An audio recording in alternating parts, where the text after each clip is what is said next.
Hi, everybody. I'm Megan Powell from the Essex Bridge Center. This video is the first in a series of videos that will help you understand a little bit more about how bridge is scored. It's important that you have some sense of the scoring in bridge because it will help you make bids and it will help you consider your play.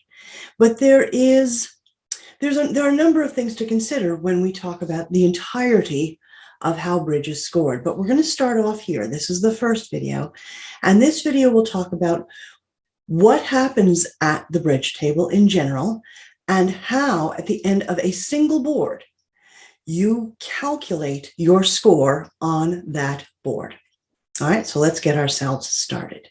All right, so we're going to start talking about duplicate scoring and calculating what we refer to as your raw score. That is the score you earn at the end of a board. So first, let's talk about what duplicate bridge is. And that's the version of bridge that we play when we play in games, whether we play in person in a live bridge setting or whether we play in an online game environment. Duplicate bridge is a version of bridge where every table in a bridge room, whether it's a virtual room or whether it's a live room, will be playing the same boards. All the tables play the same boards, and your table's efforts are going to be compared against every other table who plays that board. Okay? Now, more specifically, what you and your partner are working toward is being able to perform as well or better as other players in your exact same seats across a bridge room. So for instance, if you and your partner were seated north at a bridge table, virtual or live, you are being compared directly against every other north and south because you all will have seen the same boards and basically you're sort of, I don't want to say you're being compared head to head. That's not quite accurate. And you'll see that when you get through the entirety of understanding of how scoring works. But essentially, yes, you want to beat every other north-south. Now, let's first of all think about duplicate bridge in the brick and mortar world. And I think that this is helpful because if you've only ever played online, you don't have a sense of how many people are playing bridge at the same time in the same room. So here's a picture of a regular day at our Essex Bridge Center when we play in live and in person. And this is just a partial shot of a room. And there are a lot of people in this room, and this is only half of the room.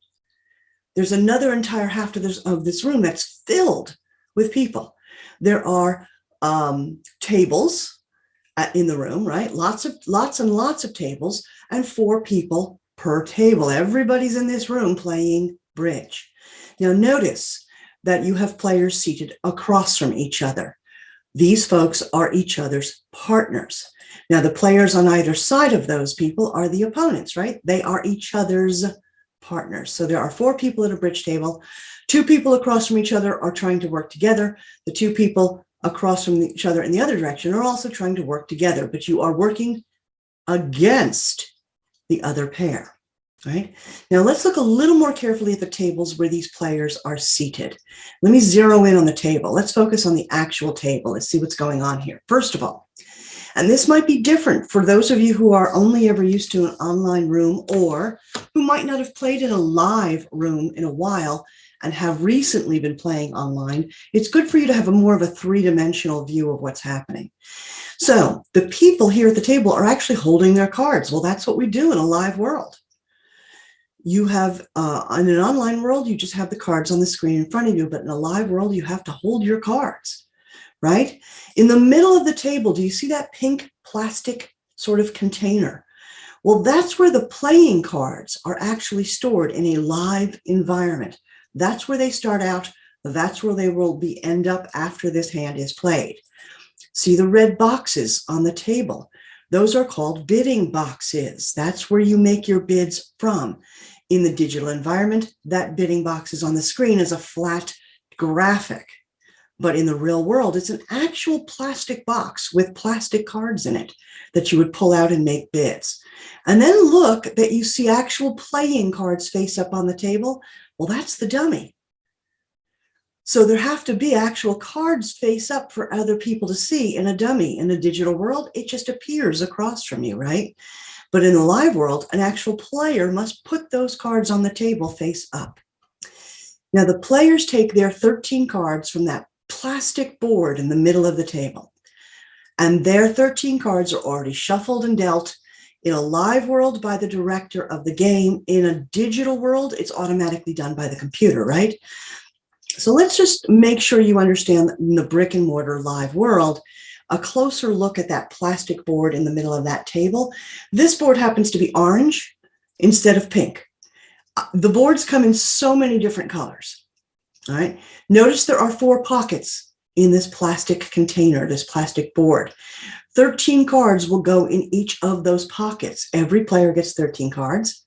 And when this plastic container, this board, is put on your live bridge table, you take out your 13 cards and you sort them. You put all your spades together and all your hearts together and so on. So it is a lot different in the live world than it is in the digital world, where all that work is done for you already. If you look at the label on this orange board, you'll see the number 3 in the middle of it. That tells you what board number you are playing. Every board that you play in a bridge game is numbered. Board 1, board 2, board 3, board 4. So you can tell them apart when you go and assess after the game what you're doing. And there's a label surrounding that number 3 in the middle. It'll also identify the geographic position of each player, north, south, east, west. And the dealer is marked somewhere on this board. Now notice on that label that 2 of the players are highlighted in red, and that's east and west. And we'll talk a little bit later in this video about the significance of that red coloring for east and west. I will tell you now that's something called vulnerability, and I'll come back to that, all right? Now again, in the live world, the players remove their 13 cards, they sort them, they put them together, and the auction begins. And those red plastic boxes on the table will be used as bidding material. You take plastic cards out of the box, you place the bids on the table. At the end of the auction, you put all the little plastic cards in that red box, and you put that red box on a side table, in theory, while you play. Now, one partnership bids to a contract. That partnership becomes declare and dummy. One of the opponents makes a lead, and the dummy comes down, right? And notice that the dummy is on that table. You can see it. All 4 players can see that dummy.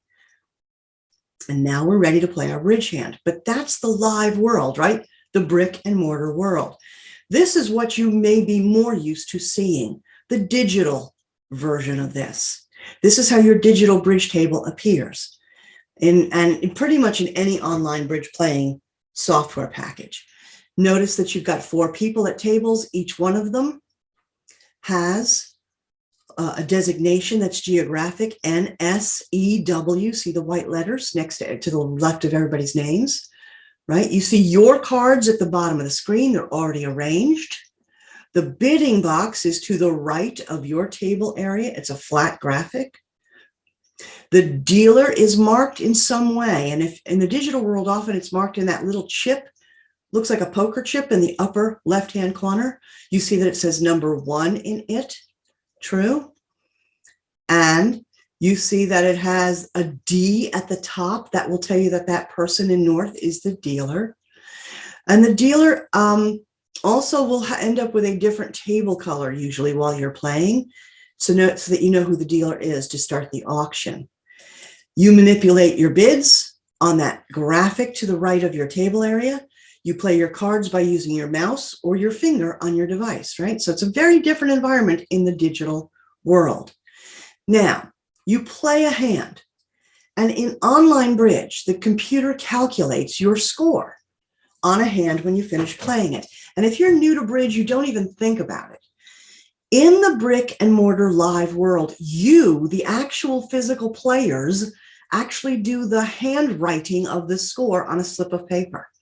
At the end of playing your 13 tricks, the hand has ended, and somebody is, usually it's north in the live world, tasked with taking out a little slip of paper that's specially designated for scorekeeping, and that person calculates the score on that hand.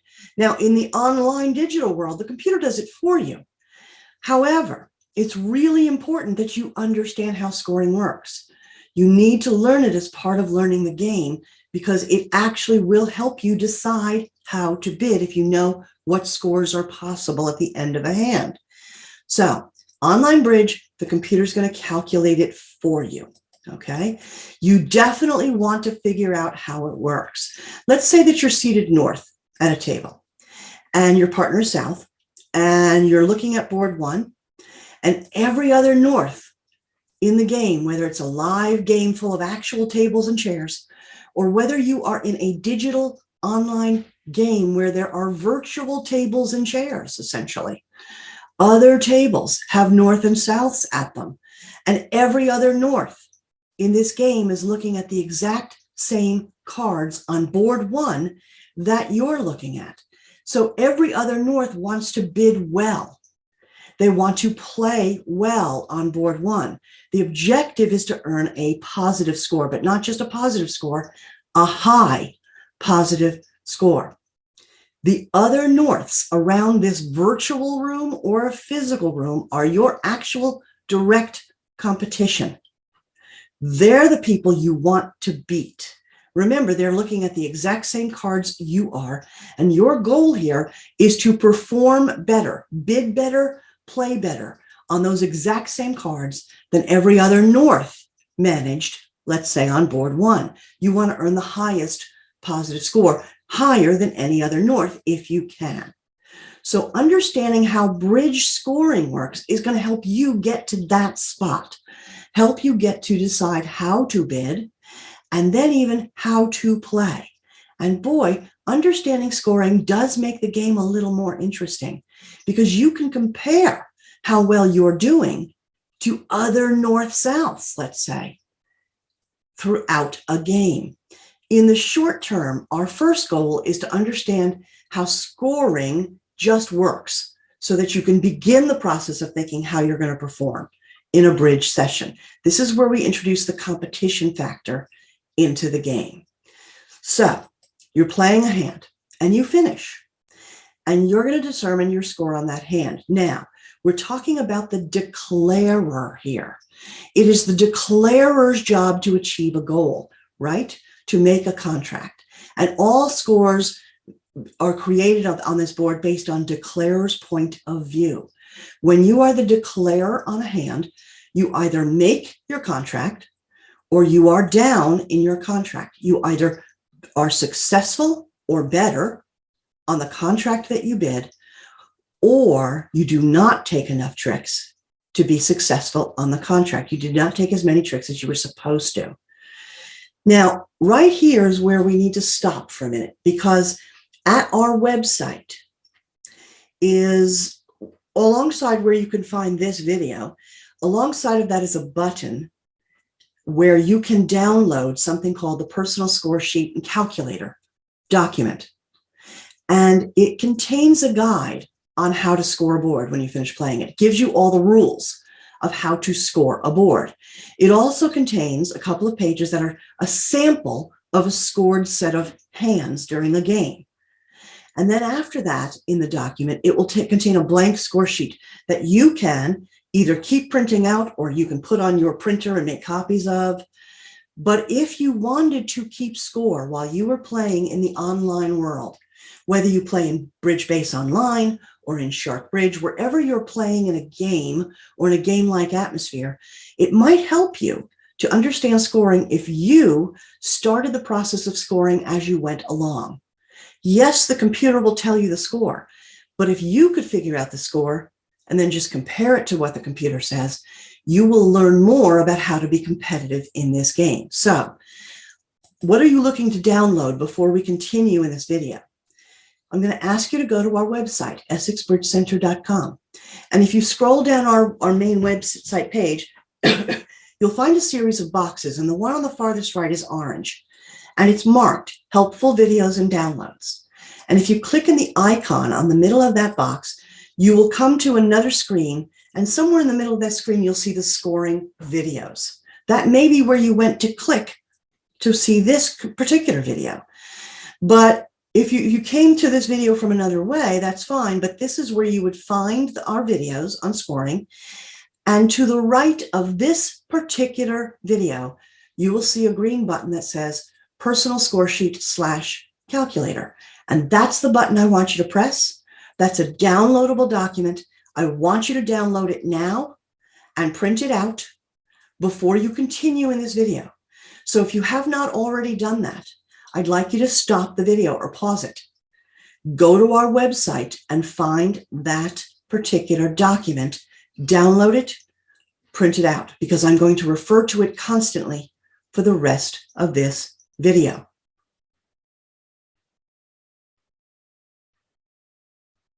Okay, I'm going to assume that you've gone ahead and downloaded and printed that score sheet and calculator. And when you printed it out, you're going to notice that page 1 looks a little something like this, what you see on my screen. There'll be a section called Making Your Contract, and then well below that, it'll say Did Not Make Your Contract. So those are the two sections that contain scoring information. The top one is, yes, you bid a contract, and yes, you made it or even took extra tricks. And the section on the bottom, Did Not Make Your Contract, is when you do not take enough tricks. You are down in a contract. Now, we're going to talk about each of these little areas here. But as you look through this, I'm going to have you notice that there are a couple of places you'll see the words vul or even non-vul. Because your scores are dependent on whether you are vulnerable or not vulnerable on this hand. So I want to take a side trip here into the concept of vulnerability before we come back and practice some scoring. Now, vulnerability, what is it? It is a concept in bridge that makes each hand just a little more interesting, because when you are vulnerable and when you are not vulnerable, it will affect what kinds of bids you might make. It certainly affects scoring. The outcome on a hand is always dependent on whether you were vulnerable or not. Your score always takes your vulnerability into consideration. Now, remember I showed you that orange board, right, where you retrieved your playing cards? Let's talk about what vulnerability is. If I look more closely at the label on that board, notice, first of all, this is board number 3, and it gives you the geographic locations of each player. And notice that East and West are in red on this board. And that means that East and West are vulnerable on this board. Now, again, what does that mean? It simply means, probably at this point in your bridge career, that if you are vulnerable, you often pause before you make a bid and consider, do I want to make this bid? Because if it doesn't go well, it's going to cost me more in the scoring. When I'm vulnerable and don't do well, it costs me more. On the other hand, if I'm vulnerable and do very well, I get even extra credit. There are some bidding sequences in bridge, some you may have learned yet and some you may not have learned yet by the time you see this video, where you make a decision to bid or not based on your vulnerability. There are some bids you don't make at all if you are vulnerable. Now, you may not have seen any of those yet at this point in your bridge career, but you will. So you do want to know when you are vulnerable during the auction. That will impact how you bid. And then when you finish playing the hand, vulnerability always impacts how you score. Now, this vulnerability concept is a pattern that rotates so that everybody gets a chance at vulnerability during the course of a game. Remember, you're going to play board after board after board during the game. And if I showed you a series of labels on actual physical bridge boards, you could see, for instance, on board 1, nobody is vulnerable. On board 2, North and South are the people who are vulnerable. On board 3, East and West are vulnerable. On board 4, everybody is vulnerable. Everybody's in red. And then we start the pattern over, but we sort of mix it up a little bit. So, for instance, what often happens is that if you'll notice board 1 on the first line, nobody was vulnerable. What happens when you start the next 4 boards, boards 5 through 8, that number 1 vulnerability sequence where nobody was vulnerable sort of drops to the end.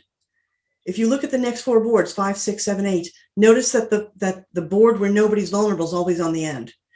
And everybody moves up a slot. So if you notice in the first row, number 2, north and south are vulnerable. Well, in the second row of 4 boards, number 5, that's where that north-south vulnerability sits. So it sort of moves forward. The first one in the pattern, number 1's nobody vulnerable, gets plucked out and put on the end, and the entire 4 sequences gets moved forward to the left. So on board 5, north and south are vulnerable. On board 6, east and west are vulnerable. On board 7, everybody's vulnerable. On board 8, nobody's vulnerable. And this pattern repeats and repeats and repeats. All right. Again, this is a pattern that is intended to make the game a little more challenging in terms of bidding and in terms of playing at times, a little more fun, a little more competitive. When you are the pair that is vulnerable, you are likely to make bidding choices to get you to game if you can. When you are vulnerable and you think you might have enough points in your partnership to bid game, get there. You want to try and play that vulnerable hand as well as you can. And if you can play it in game and you make that game, you are going to score hundreds of extra points. Vulnerable games, and when you make them, score extremely well. And we're going to talk about that a little bit more. So what is vulnerability and how do you see it? I just showed the pattern on a physical board in the live bridge world, but if you play in an online digital environment, you have to figure it out there, right? So here's an example of what you would see on your digital screen. Board 1, it doesn't matter whether you're in the digital world, it doesn't matter whether you're in a live world. Every time you play board number 1 in any game on any day, board 1, nobody is ever vulnerable. That's just the way board 1 always works. Board 2 on the right of my screen, north and south are always vulnerable. It doesn't matter whether you play board 2 in a game today, or you play board 2 in a digital game tomorrow, or the next day you go play in a live club and you pick up board 2, north and south will be vulnerable. And if you're looking at your screen while you're bidding, if you're in a software package that has that little poker chip in the upper left-hand corner to give you information, you would see that it's board 2. You would see that east is the D, the dealer, and you would see that the top and the bottom, north and south, are the people who are vulnerable because they're red. You'll also see it in the middle of your screen while you're bidding. In some of the packages, you will see that north and south are red. They are vulnerable, okay? So that was my side road into vulnerability. You do want to check and see when you are vulnerable. It might impact how you bid, but it will absolutely impact how you score at the end of the hand. So let's talk about how raw scores at the end of a hand are calculated. Now, this is page 1 in your download document. And I'm going to look at the top of what you find on page 1, which is making your contract. And this is where, when you've bid a contract, and then at the end of the hand, as declarer, you do in fact make the contract. You are successful in taking at least the number of tricks you were supposed to. We refer to that as making your contract. And you are going to calculate your raw score as the declarer and partner, the dummy, based on 2 different areas, trick points and bonus points. That is the basics of how you score a bridge hand when you are declare and you were successful. Trick points and bonus points. You calculate those 2 things and you add them together to get a total score. Now, trick points. Major suits score very well. Major suits, for every trick you make over book, you give yourself 30 points. And we're going to see an example of this in a couple of minutes, but for every trick over book, now remember, book is 6 tricks, 6 winning tricks. However many tricks you took above 6 are what you're going to calculate. 30 points for every trick above book when you are in a spade contract or a heart contract. Now, minor suits do not score as well, and you've seen me do this before. How do I feel about minor suit contracts? Because they don't score well. They score very poorly. And you still have to do the same work. 20 points per trick for every trick over book. It's not as good. Now, no trump contracts also score well. They score just like major suits, 30 points per trick over book for every trick you have above 6. And then after you've calculated your trick points, when you're in a no trump contract and you were successful, you're going to tack on 10 extra points onto your trick point total for just being brave enough to play without a trump suit. Now, some of you will say, but Megan, doesn't that mean no trump scores better than majors? It could, but one of the things I will ask you to keep in mind is that when you in fact have an 8-card major suit fit, you will almost always take an extra trick anyway, above and beyond what a no trump version of that hand would take. So major suits actually score better than no trump contracts most of the time if you have an 8-card fit in the major suit, even though no trump gets 10 extra points. Now, those are the trick points. So for every trick above 6, you're going to calculate your trick points, depending on whether you're in a major suit, a minor suit, or a no trump contract. Now, after you do that, you're going to add in bonus points for being successful in making your contract. If you bid all the way up to game, 4 hearts, 4 spades, 3 no trump, even 5 clubs or 5 diamonds, if you bid a game and you were successful, you get a bonus, a big bonus. But that bonus will be based on whether you were vulnerable to start with. If you were not vulnerable, but you bid a game and made it, that's 300 extra points on top of your trick points. If you were vulnerable and bid game level and made the contract, you get 500 extra points. So you can see maybe why a few minutes ago I said, if you and your partner think you might be pretty close to game in your point count during the auction and you're vulnerable, try for game. Because if you are right, if you are successful, you get 500 extra points. Now, a partial bonus. When we say partial, we mean a contract that did not go all the way up to game level in the auction. So it means that you and your partner stopped the auction and passed out at, I don't know, 2 spades or 3 hearts or 1 no trump. Some contract level that did not go all the way to game is considered a partial game. Now, if you bid a contract that was below a game level and you were successful, yay you, but you only get 50 points for being successful, and it does not matter whether you're vulnerable or not vulnerable. You get those 50 points regardless if you were in a partial game contract and you made it. Now, if you, on your download document, the document I asked you to make sure you downloaded, I'd like you to turn to the second page, and we're going to look at the next couple of pages in the document because we want to try and work through a sample of scoring so you get a better sense of how it works. And the first thing you encounter on page 2 near the top is you're going to take a look at your pair number. It's good for you to know who you are in this game. And when you play online or even in person, you are designated as either a north-south or an east-west pair, right? It depends on what table you're sitting at and in what direction. So you and your partner are either north-south or you're east-west. Now, your pair number is then in total based on the table number at which you start the game. North-souths are always stationary during a bridge game. They never move. But in an actual bridge game, east and west move from table to table, playing different north-souths every couple of boards. And so east-west, you have to know what your pair number is, and it's always the same as whatever table you started at. And you'll get more practice with that as you play more games. So let's say that you and your partner are north and south. You were seated in the north, you're seated in the north-south seats, and you start at table 1. And you can tell your table number in the digital world because it's on the right of your name at your table, usually. In some software packages, it's up in a corner.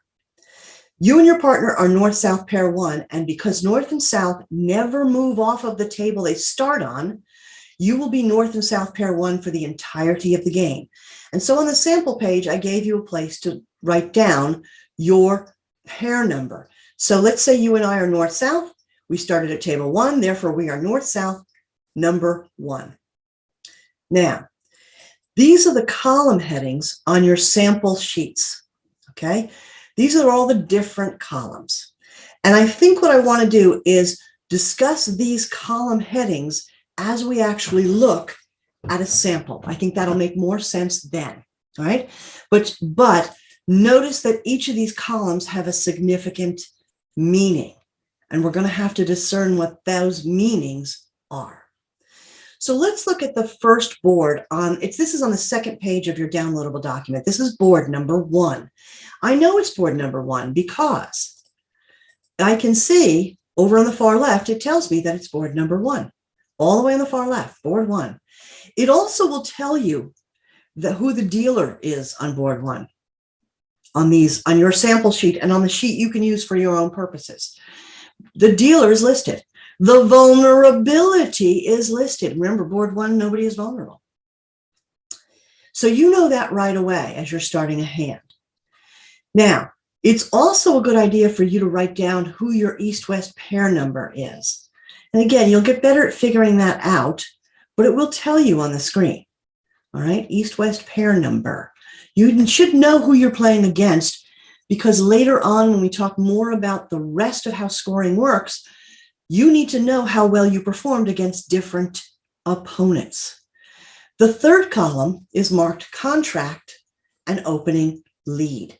Now, at the end of this downloadable document is where I've given you the blank worksheets, the blank samples that you can write down your progress on during a game. This is where you would write down at the end of the auction what the contract is. 4 hearts. That's what you're seeing in that column on my screen. Now, I also like to write down the opening lead by the opponent if I'm declarer. And the reason I like to do that is because when I go back in to look at the hand again, and a lot of you will do that, especially in Bridge Base, in BBO, you could go back in and reassess how you did. You could even replay the hands again. It's helpful for you to know what the opening lead was so that you could mimic at least the beginning of how a hand was played. You want to know where the hand started. So I like to write down the opening lead. You'll see the opening lead on your screen, right? The opponent will make an opening lead. So as soon as the auction ended on this board 1, I wrote down that the contract was 4 hearts, and I wrote down that the opponent made an opening lead of the king of hearts. Now let's say that I'm north. I'm the declarer. I'm the declarer on this hand. So you would put down the geographical designation of whomever it becomes declarer on this hand. Now then you play the hand. And when you finish playing the hand, that's when you figure out the rest of this line. You can only get as far as who is the declarer on your personal score sheet during the game, because you won't know the rest of the information until the hand is finished being played. Now let's say we have finished the hand. And let's say that we took 12 total tricks out of 13, right? I'm north. I played this hand in 4 hearts. I took 12 total tricks. And so what I'm writing down here is how many I made. And it is always the number of tricks above book. And book are your first 6 winning tricks. So on this hand, I made 6. That's the book plus 6. That equals 12 tricks. So I made 6 on this hand. And if I make a contract, I don't write anything at all in the down column. I'm not down. I'm not unsuccessful. I'm successful. The made column is for when you are a success, and the down column when you are declarer and are not a success.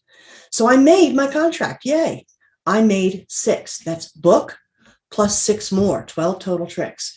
Then the next section is the scoring section for trick points and bonus points. And I'm still hoping you have page 1 of the download in front of you, because that's where we're going to get our trick point information from. Now, I was north. I played in 4 hearts.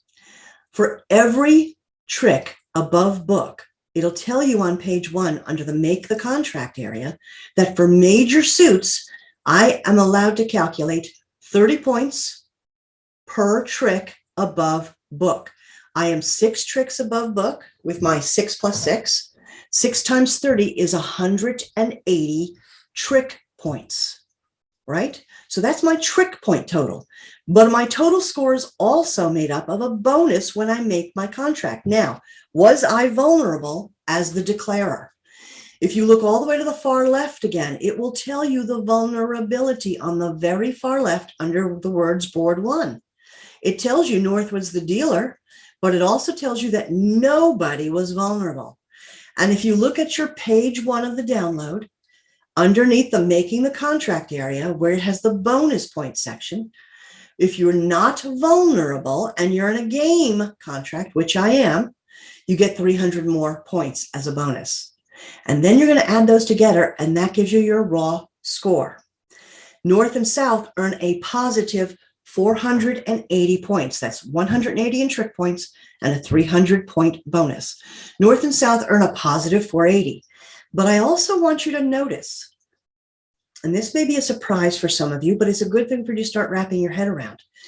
When one partnership earns a positive score, the other partnership earns the negative of that same score. So I was the declarer, North. I was in 4 hearts. I played, needing to take 10 tricks in 4 hearts, but I made book plus 6, 12 tricks. I earned a positive 480 for my partnership, North and South. But what happens is East and West also get calculated a score, and it is the negative of our positive score. Now, negative scores are not necessarily bad, and we'll see in another video or two when we start putting more pieces of scoring together that a negative score is not always a bad thing. So your takeaway right now is this. If you were the defenders, if you were not declarer, and you get a negative score, it's not terrible. It is declarer who's supposed to earn a positive score and is supposed to give the defenders a negative score. And as we continue talking more about scoring in future videos, we're going to start talking about how the defenders might change their fortunes, how they might turn the table on declarer and North.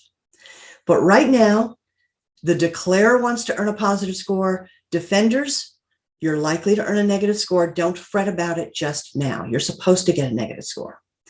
Let's look at board number 2. And on the far left, notice this is board number 2. I've written it. It's down here. East is our dealer. The vulnerability again is North and South this time. Now, you and I are still North and South. I'm North, you're South. We are playing this again, still against East-West pair number 1. That's who we played board 1 against. Often you play 2 boards with the same opponents. Now, the contract, after we finish the auction, the contract is 3 no trump. The opening lead that I jotted down is the 4 of clubs by the opponent, and you, South, are the declarer in 3 no trump. And again, we are vulnerable on this hand. It says so right at the far left column, North and South, vul. So South, when you play this 3 no trump game contract, you're going to want to be careful. You want to make your tricks. In 3 no trump, you need 9 total tricks. That's book plus 3. Now we play the hand. As far as you can get so far on the form is who is declarer. At that point, we have to play the hand. We cannot fill out the rest of this line until the hand has finished playing. So let's say now we've made it through the hand, and you, South, were very successful. You needed to make 3, book plus 3. That would be 9 tricks, 6 plus 3. But you made 4, book plus 4. You took 10 tricks. That's very good. Now, remember, when you put something in the made column, you don't put anything in the down column, nothing. If you're successful, it goes in the made column. If you're unsuccessful, it goes in the down column. So you were very successful. You made 4 tricks above book. So now we're going to do the scoring, South. For your 4 tricks above book, because this was a no trump contract, if you look on the page 1, making the contract chart, 30 points per trick above book.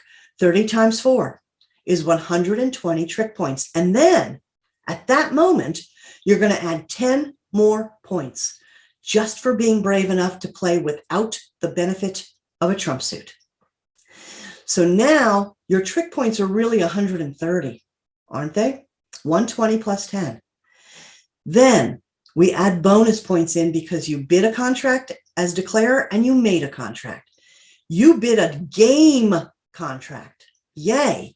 You're going to get a game bonus, and that game bonus will depend on whether or not you declare we're vulnerable. Go all the way back to the far left column. Vulnerability is north and south, and you were south. So you were vulnerable.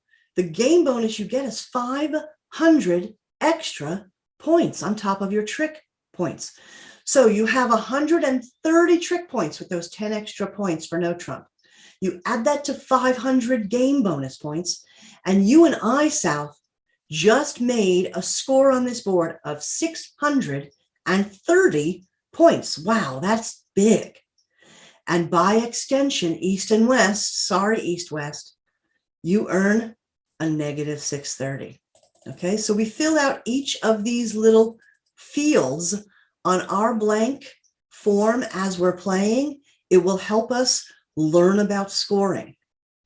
Now, these two hands we just covered were two declarers making their contracts. And we said a little earlier that when you are the declarer, your disposition at the end of the hand is either you make your contract or you're down in your contract. And we've just finished talking about two hands in which we made your contract. What happens when a declarer does not make a contract? What happens when a declarer is down? We like to say that the declarer was defeated. Another way of putting it is the declarer was set by the opponents, or just the word set. Declarer was set. Now, if you're the declarer and you're the one with a goal to achieve, and you had a certain number of tricks you had to take just to be successful on the contract, and you did not earn that number of tricks, you were unsuccessful, well, then you, declarer, do not earn a positive score. So when you are down in your contract, when you are defeated or set, you do not earn a positive score. In fact, you're going to hand a positive score to the defenders, to the opponents, okay? You got to give that positive score to your opponents. So let's take a look at that. And again, vulnerability is going to matter. It does not matter whether we're in a game level contract or whether we're in a partial contract, one of those contracts that doesn't go all the way to game. If you do not make your contract, vulnerability absolutely will matter. Doesn't matter whether you're in game or not. And how you figure out your score in a defeated contract is a little different than how we determine it when we make the contract. When we make a contract, we calculate the number of tricks above book. But when you're down in a contract, we are going to figure out how many tricks you are off from the contract. In other words, there's no book involved. If you were in 4 hearts and you were supposed to take 10 tricks, book plus 4, but you only took 9 tricks, then you're down 1. You're off by 1 of the tricks you were supposed to get to make the contract. So when we figure out our defeated contracts, it's by how many tricks we're off of the necessary number of tricks we were supposed to take to be successful. And on page 1 of your download, this is at the bottom, did not make your contract. So when you don't make the contract and you are the declarer, you do not get a positive score. You're going to give it a positive score to the opponents, and it will depend on your vulnerability. If you are 1 trick off of the contract requirement and you are not vulnerable, you will give the opponents 50 points. If you are 1 trick off of your required number of tricks and you are vulnerable, you give the opponents 100 points.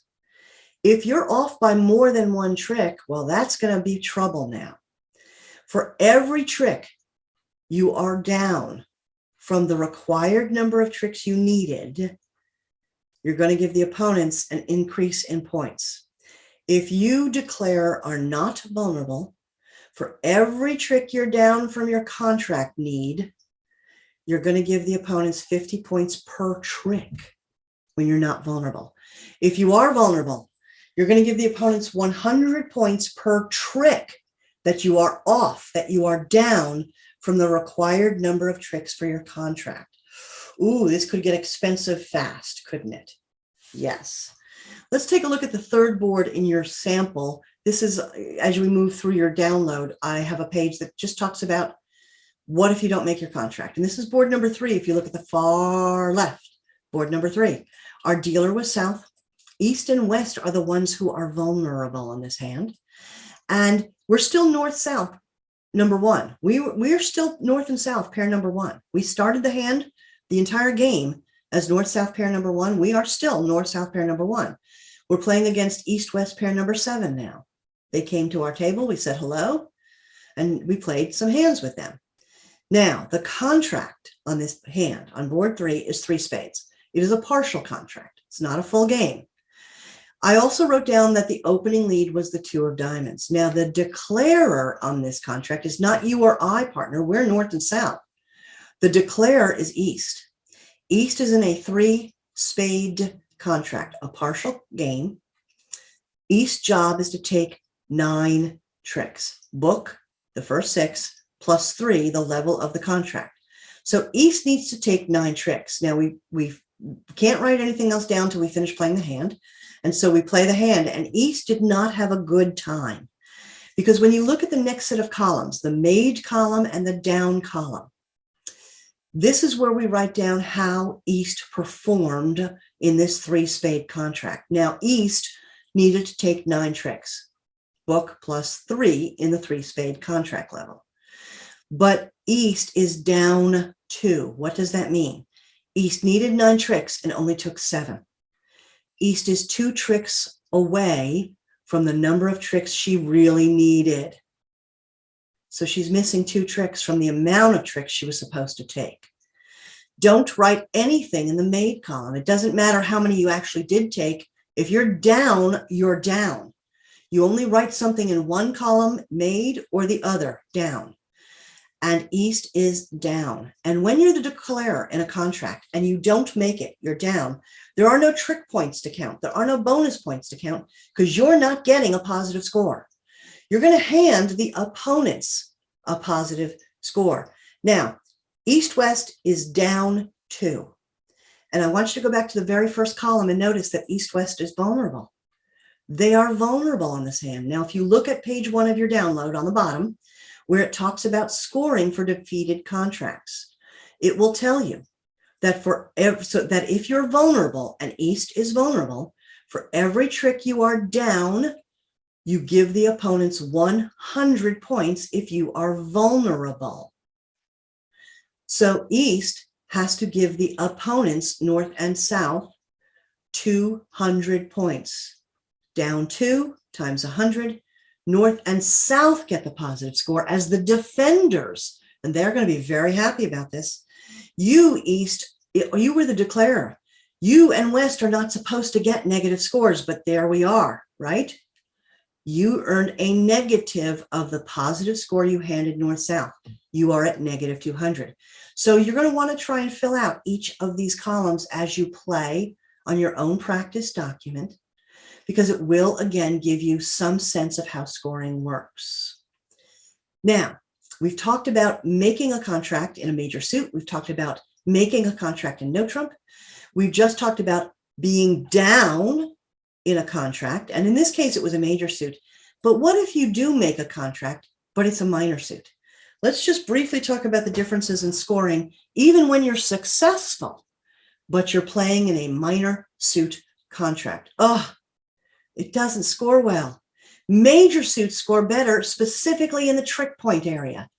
Major suits and no trumps earn 30 points per trick for trick points. Minor suits are only 20 points per trick.